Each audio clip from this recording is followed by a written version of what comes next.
In a world of misinformation, disinformation, and trying to hold multiple truths, we can get bogged down with trying to hear our own voice, especially when we've been conditioned to obey and follow through institutionalized learning environments.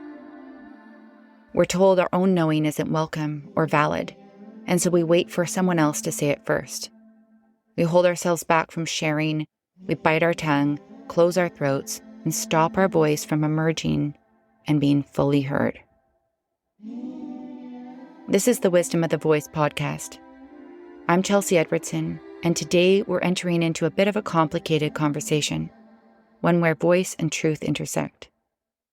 We'll be diving into the connection between our physical outer voice and our intangible inner knowing to look at how we can feel that truth through the voice. We'll also be exploring the challenge of anchoring ourselves to our own knowing in an authority-established, influencer-heavy world that is not only noisy, but fast, and leaves us little space to reflect and hear our own wisdom. So thanks for joining me. Let's dig in.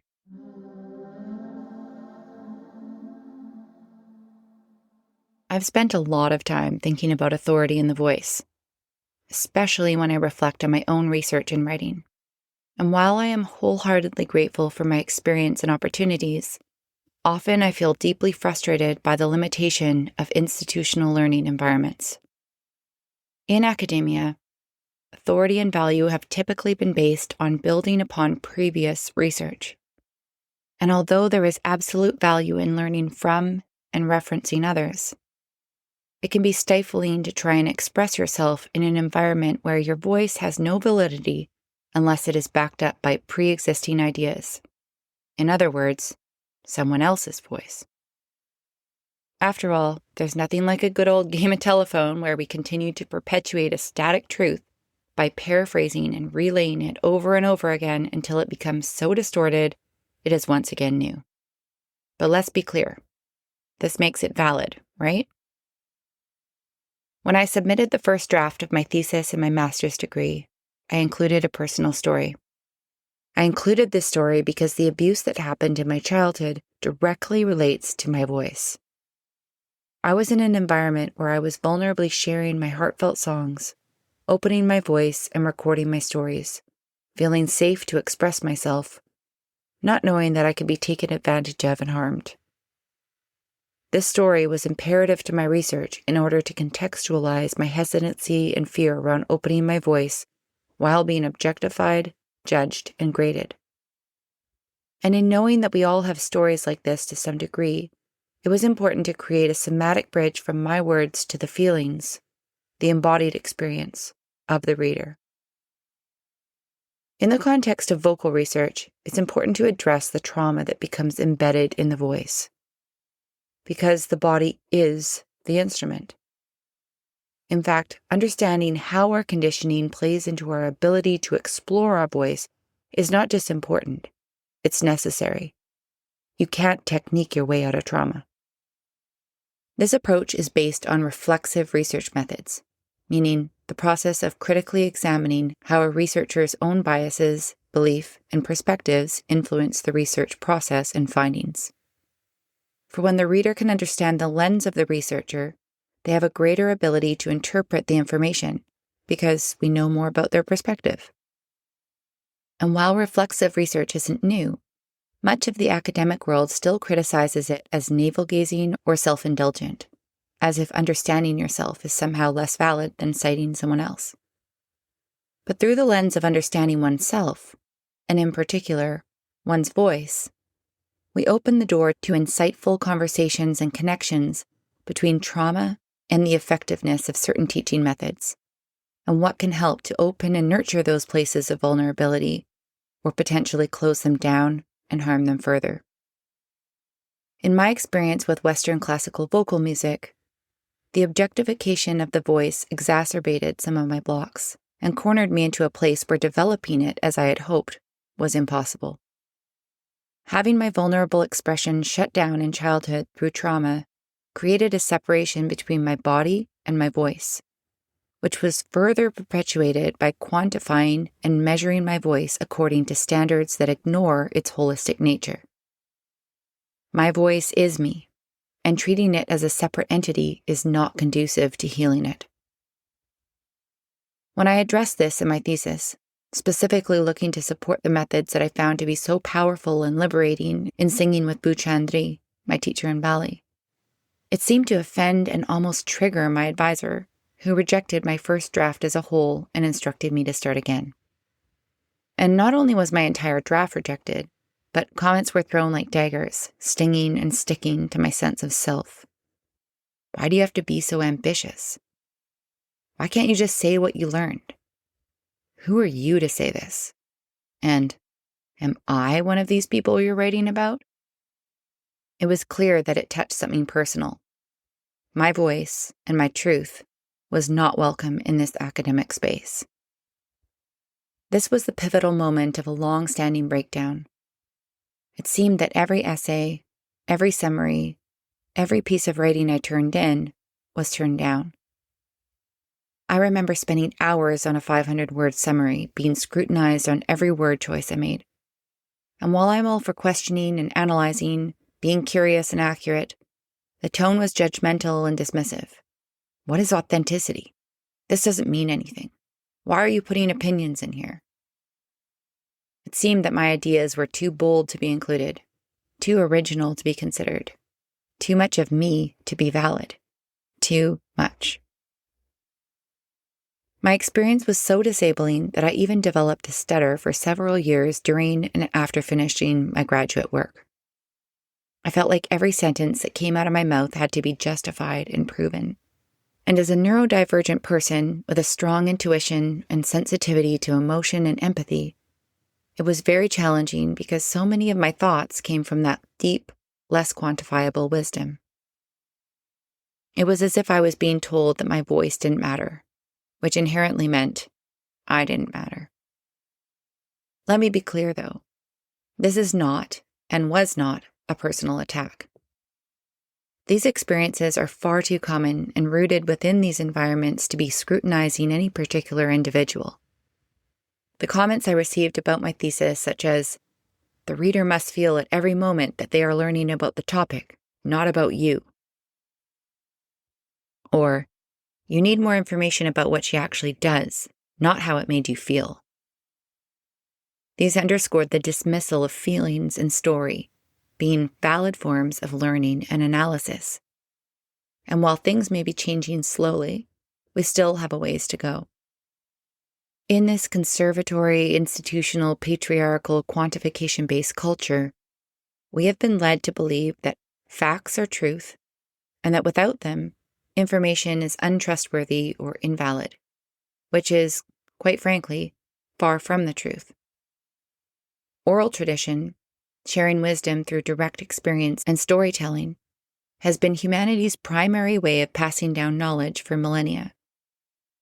Indigenous wisdom keepers or ancient Greek philosophers sitting in circles, spiritual teachers sharing parables, grandmothers passing down life lessons through stories, medicine keepers knowing which plants heal, elders who understand the rhythms of seasons, storytellers who carry the community's deepest truths. None of them needed peer review to validate their wisdom. By devaluing that tradition, we've lost our ability to know and trust ourselves. What happened to experience being valid? What happened to genuine discussion and exploration where we actually grow together instead of just regurgitating approved ideas? When we have to prove ourselves with someone else's words, we move away from our own wisdom. And without careful attention, we, quote-unquote, lose our own voice, the source of that wisdom. Real learning is expansive. It involves risk. In fact, it requires risk, experimentation. And yes, it involves not always being right. When we play it safe, we lose our capacity to evolve. That's why discovering the mysticism of sound and music by Hazrat Inayat Khan was such a revelation for me. I carried this book around for years, and one day I realized something that deepened my respect for it. Khan barely uses citation. His voice is the authority. He speaks in clear statements and his words resonate inside me as deep knowing. When I read them, it feels like he's articulating a truth that I haven't been able to voice. It makes intuitive sense, and other readers feel it too. One person wrote in a review, "I find this book very comforting and full of philosophy I agree with, but have been unable to verbally express." Another said the author's insights are accurate in a way that can't be described as scientific, but rather heart and soul felt. That's exactly what I'm talking about, that inner knowing that transcends academic proof. The word mysticism in his title is key. He describes this as the belief that direct knowledge of spiritual truth or ultimate reality can be attained through subjective experience. In other words, truth doesn't rely on others believing in or agreeing with your perspective. It doesn't rely on academic credentials or someone else's authority. Truth relies on your own personal experience, your own inner knowing, your own authority. Kahn's book resonates because it sings truth. There's a knowing, and when we know, we know. And here's where it gets really interesting. This inner knowing, aka the inner voice, directly informs and reflects itself in your outer physical voice too. And that truth can be felt in a tangible, visceral way. As human beings, and ultimately as animals, we instinctively feel the energy attached to expression, especially through sound. Because let's not forget, we are physically impacted by sound waves. They hit our bodies, resonate in our ears and through our skin. They have real, measurable impact. And our sound is the embodiment and the sonic reflection of our thoughts and feelings, a result of what comes before it. If I say I love you without meaning it, you'll feel that, whether it makes logical sense or not. The vibration of your outer voice carries the meaning and truth of your inner voice. No wonder we feel confused when we depend solely on words for information, without integrating the feeling that rides with them. When there's misalignment between the inner and outer voice, it creates dissonance for both you and whomever is listening. And when there's alignment between those worlds, we can hear and feel harmony just as clearly. Kahn understood this deeply.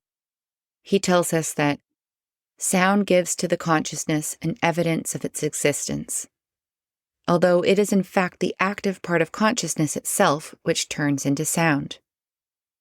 The knower, so to speak, becomes known to himself. In other words, the consciousness bears witness to its own voice. This is why working on your inner voice is so transformative. When you address your emotions, know who you are, and learn to listen for your own truth, it automatically translates into the vibration and energy you emit. Your voice is the conduit, a powerful transmitter of energy and literal sound waves. When you align that with your physical expression, when you say what you mean and mean what you say, everything shifts with it. Your relationships, your work, your creative expression. That authenticity extends into every facet of your life. And most powerful of all, your voice becomes a measure of your transformation. There's a question in Kahn's book that really gets to the heart of this. Which is more powerful, to say something mentally or to say it aloud? His answer is, if you say it mentally and do not speak, it is powerful. If you speak and do not say it mentally, it is powerless. If you say it mentally and speak at the same time, it is most powerful. Let's unpack this. First, when you say something mentally and do not speak, it is powerful. This means thoughts translate whether we voice them or not. Even without physical expression, our inner feelings radiate. We are emotional beings. We feel the nuances of emotion whether they're expressed outwardly or not. Second, if you speak and do not say it mentally, it is powerless. This shows the impotence of words alone. If you say I love you while feeling angry and resentful, the phrase will weigh differently. The words only carry as much meaning as what's underneath them. If meaning and words aren't harmonious, your voice reveals that disconnect. Third, if you say it mentally and speak at the same time, it is most powerful. This is the power of alignment. When your thoughts and feelings are truly heard, when they move from inner knowing into physical reality, that's when real transformation happens. This is the wisdom that flows out through the profound conduit of your voice. It doesn't require force or effort. It simply sails out. You don't need to make anything happen. Your job is to listen, receive, and reflect. When you do that, you learn profound things about yourself, which allows you to bring harmony and alignment into every aspect of your life. Your voice speaks that truth for you, loud and clear. So now that we've covered all of that, let me address the elephant in the room. There's a counterpoint to this argument that also holds truth, and I think it's important to discuss it in this context, even though it opens up a whole other can of worms. I didn't want to leave it out because even as I wrote this episode, I found myself arguing with myself. What about all the misinformation out there?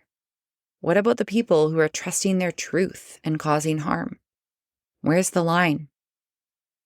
Real talk. Today, we have a proliferation of voices claiming their truth without any space for reflection or discernment. Their truth is not based on an inner knowing, but a knee-jerk reaction, often coming from an ego-based desire for attention. What's worse is that many respond with a similar impulsivity, adding weight to a voice that is not rooted in reflection. And like any great party, the more people that join in, the louder it gets. But volume doesn't equal truth. In fact, the reinforcing, amplifying effect makes it hard for inner truth to be heard through all the noise. Simply, there's not enough space. Social media is designed to keep us scrolling, never sitting with anything long enough to feel what's actually true. We've become so quick to dismiss, forgetting how to hold complexity, forgetting how to live in the questions, forgetting the nuance that can be felt in stillness. Remember those oral tradition examples I mentioned? Greek philosophers sitting in circles, discussing and challenging ideas. Parables offering reflective truths that live in the gray. Life lessons through stories that are biased but application-based, centered around personal truth, not black and white absolutes. And all felt in stillness. We need space. We need stillness to decipher our own truth from all the noise. And that's exactly why this work becomes even more essential. So with all that, let's review and put this into 6 solid reminders you can take away from this. Number 1, your voice is you. Your voice is you.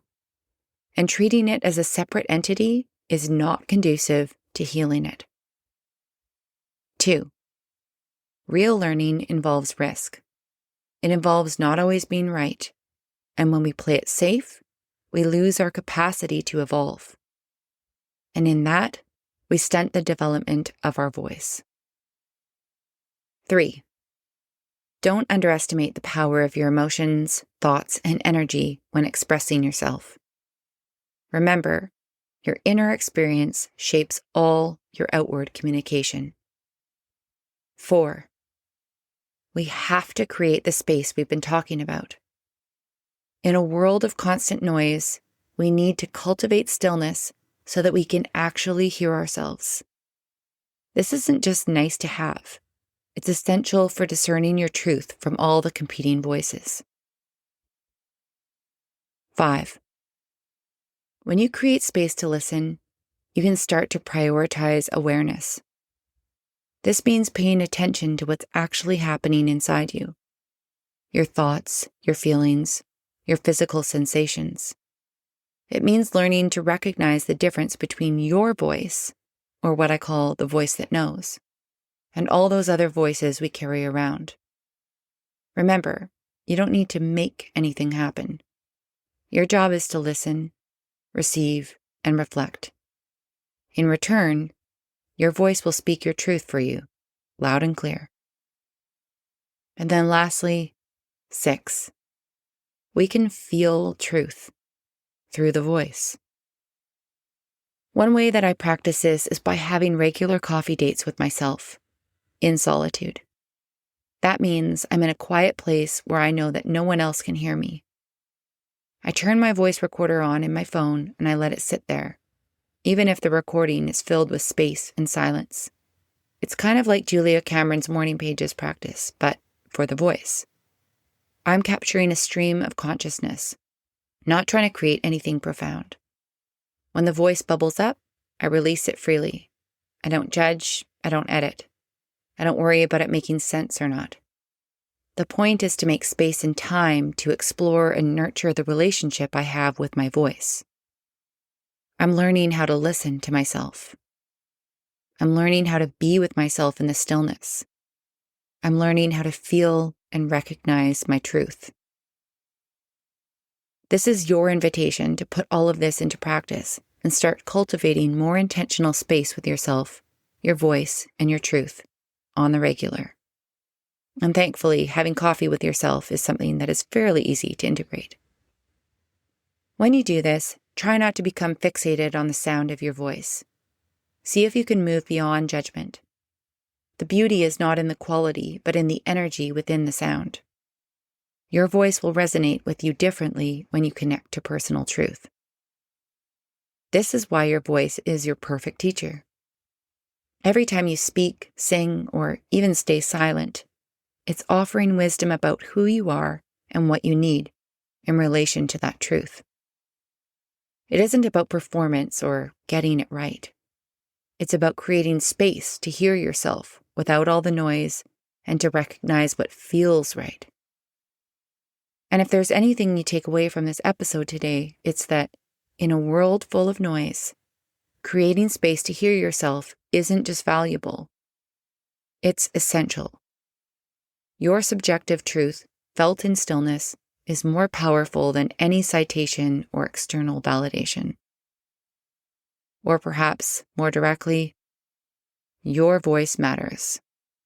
You matter. In the next episode, we'll explore why it feels so good to release sound, why belting out a note is both emotionally and physically cathartic, and how to use this understanding to tap into a wellspring of natural power and immediately level up your vocal technique, your communication skills, and your authentic creative expression. And if that sounds amazing to you, that's because it is. By the way, if you're drawn to exploring the deeper connections between consciousness and sound, the book that I mentioned earlier, The Mysticism of Sound and Music by Hazrat Inayat Khan, is a beautiful place to start. I'll put a link in the show notes. P.S. If you have a story about the intersection of voice and truth, or any thoughts about this episode at all, I'd love to hear from you. Please reach out through my website at chelseaedwardson.com to connect. P.P.S. The first song I ever wrote was called There's a Flea in My Shoe, and I don't know what to do, but I gotta get it out somehow. Trust the wisdom of your voice. It knows.